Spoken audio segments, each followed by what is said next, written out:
Ek wil vandag ietsie met julle deel. Ek is hierdie laaste tyd, het ek werklik eers besef, wie en wat Jesus is en hoekom hy so big deal is. Ek weet nie hoe dat dit verstaan, dat daar so baie aspekte is van die Bybel nie. En dit is een ding om die Bybel te vat en die Bybel te wil deurlees om nader aan die Here te kom, om die dinge beter te verstaan. En ek dink, ek weet nie, ek het dit nou al baie ver gemaak. Ek is van die begin van die jaar af al besig om van die 1 Genesis af deur te lees. Ek dink ek het op die ou einde opgeëindig by Kronieke, 1 en 2 Kronieke. En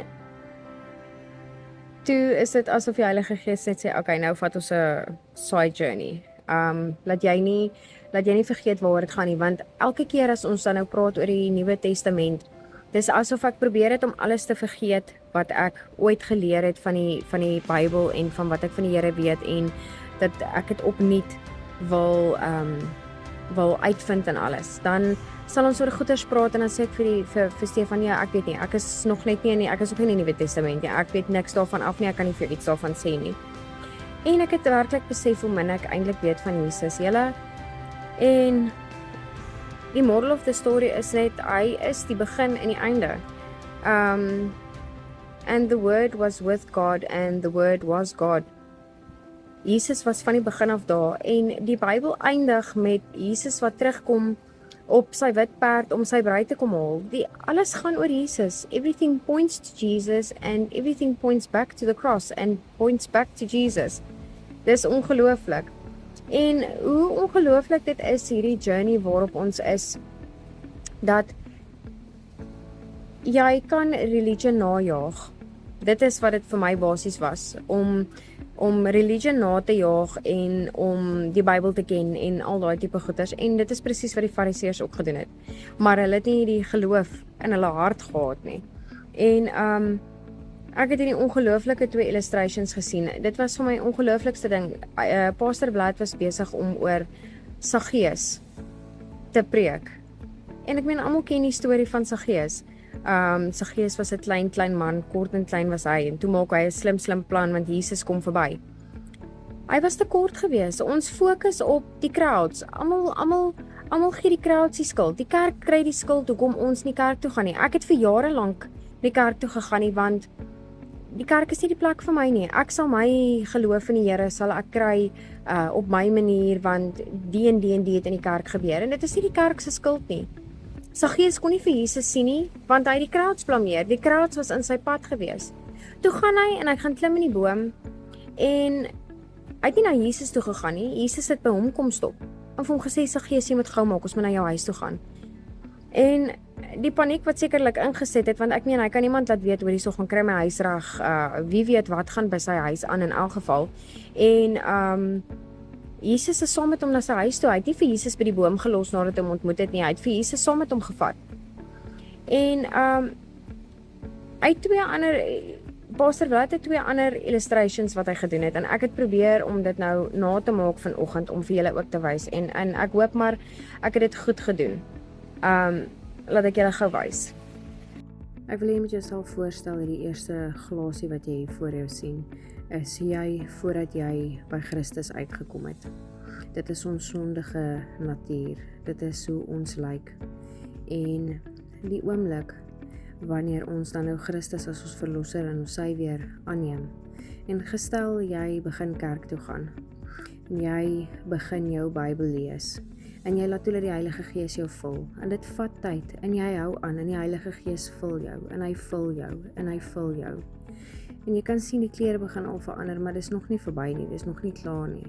Ons laat die Heilige Gees ons vul totdat ons oorloop, totdat ons in ander mense se koppies ook kan inspoel.